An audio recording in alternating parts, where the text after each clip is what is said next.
Hello, and welcome to Afternoon Tea with Karen and Karen's Library.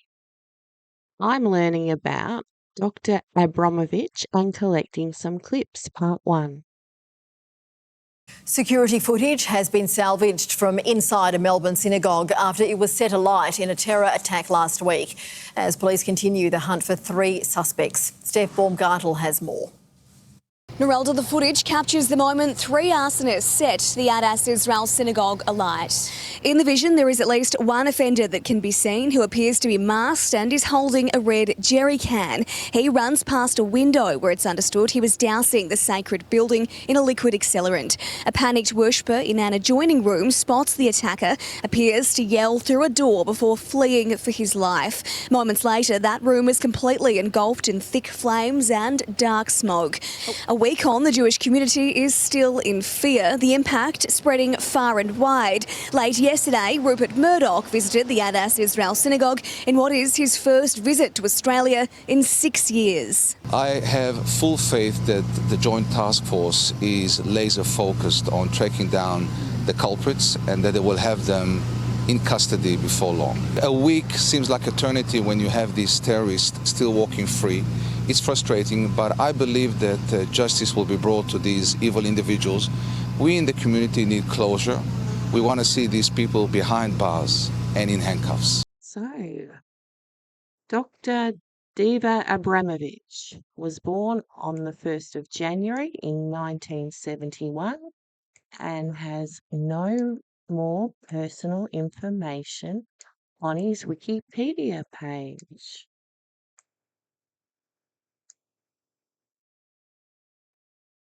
Here he is in 2016 with Georgie Stone from Neighbours. He's got videos on YouTube. Let's watch some.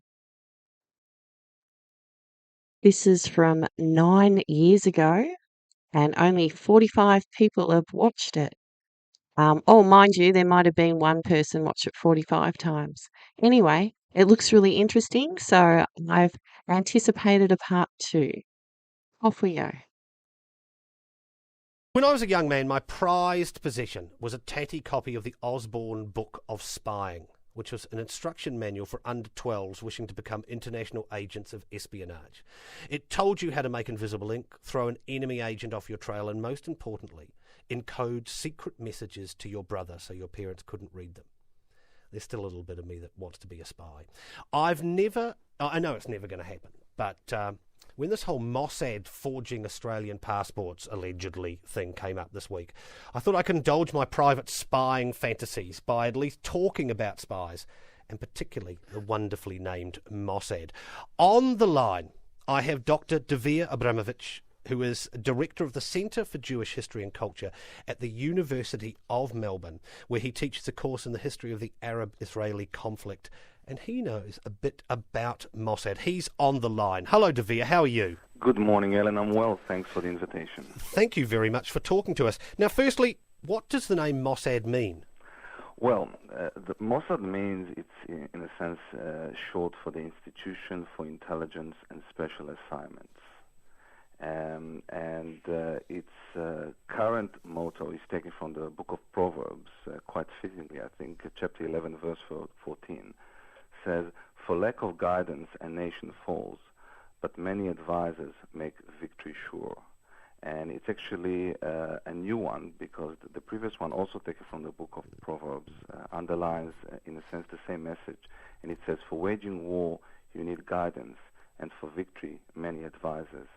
So the idea here is that in order to achieve victory, what a nation needs is knowledge. And it's interesting that one of the guiding principles for the Mossad was taken from a statement by a German-born Jewish scientist called Charles Steinmetz. And he came up with a saying that there will come an age of small and independent nations whose first line of defense will be knowledge. And it's always been acknowledged that Israel, more than artillery, more than fighters, more than the high-speed sea craft that it has, It relies for its military strength on accurate and comprehensive knowledge of its enemy's activities, and the Mossad has been crucial in that. When and why was the Mossad founded? Well, you look at Wikipedia, and unfortunately one of the things that happens is that it provides, in a sense, the wrong information. A quick history lesson, if I may.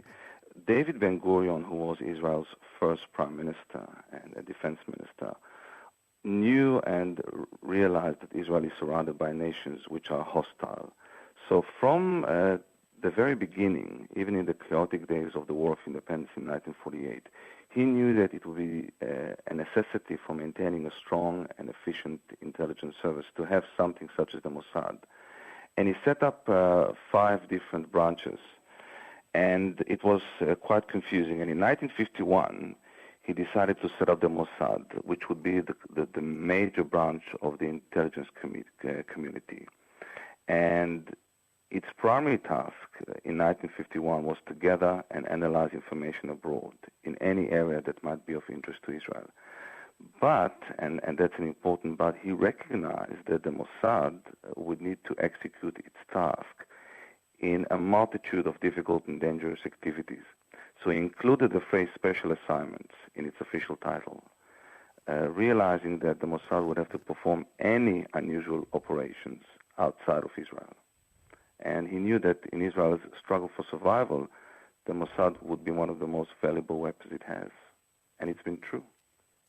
What are the other intelligence organizations in Israel? Because the Mossad is not the only one, is it? No. The Mossad, there are 2 main ones, and I'll talk very quickly about them. The first one is called Shabak, which is the General Security Services, and it is responsible for Israel's internal security. It works, of course, with the Mossad, and it's one of Israel's 3 major organizations. The second one is called Shabak, it's called Amman, and that's Israel's military intelligence service. So there are 3 main organizations, the Shabak, Amman, and the Mossad. Now, within the Mossad, the little that I know about it, there are various departments handling, obviously, different aspects of the Mossad's work. Can you just briefly tell us about those different departments and what they do? Sure. There's about 6 or 7 different ones. I'll talk about the 3 main ones because I think for your listeners they would be the most interesting. The first one is called Tevel, which means global, and it's a division which works with other intelligence services, ASIO, the CIA. It exchanges information.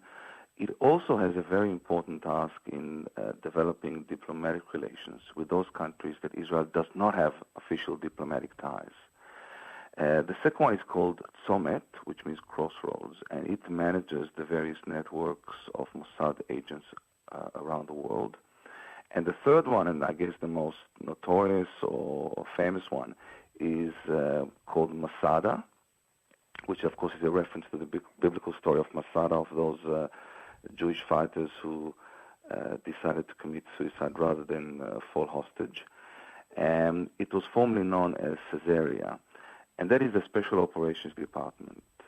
It has squads that are sent on overseas missions on, for example, capturing rogue agents or engaging in assassinations, so hit teams or hit squadrons. They are the 3 main ones.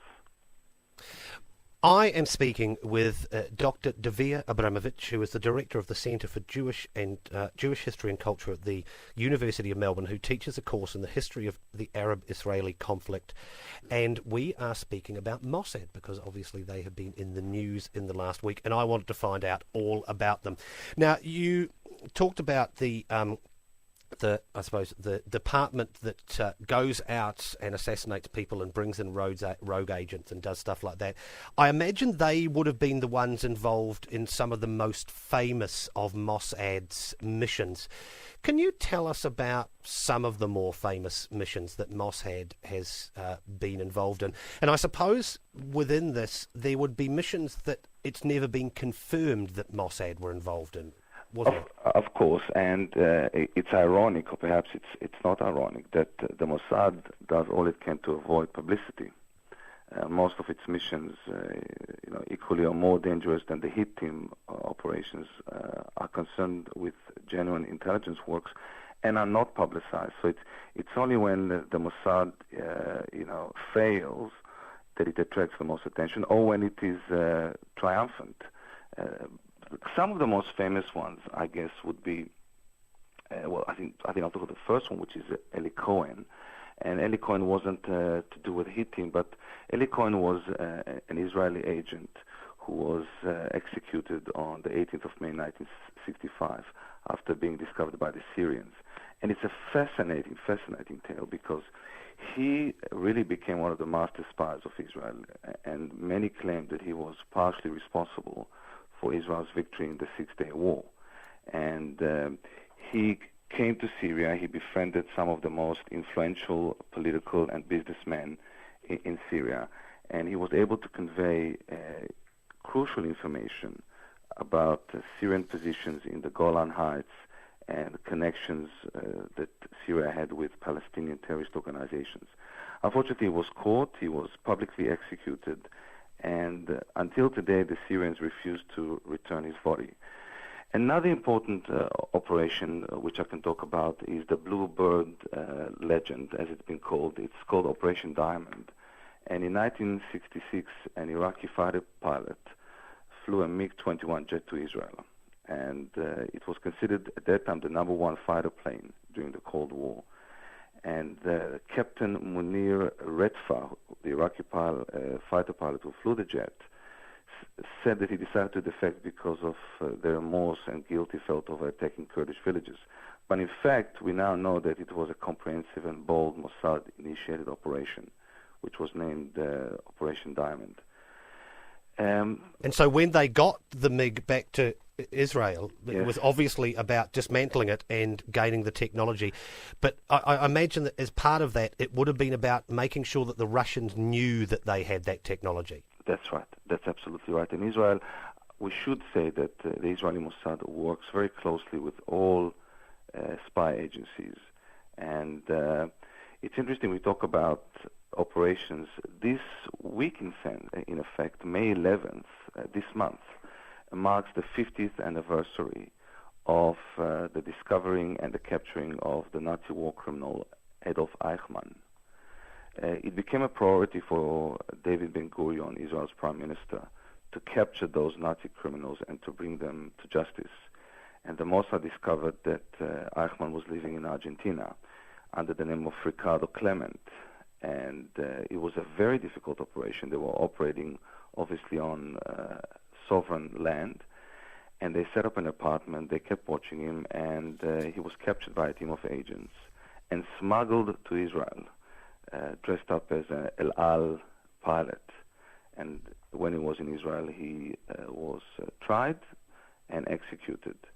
And in essence, we had the same situation that we have now, where the Argentinian government was furious that Israel, in a sense, violated its sovereignty and came onto its territory and captured Eichmann.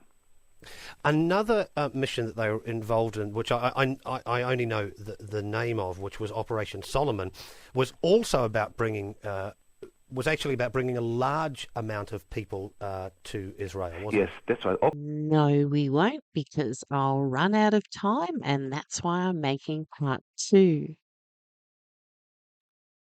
See you later. Bye.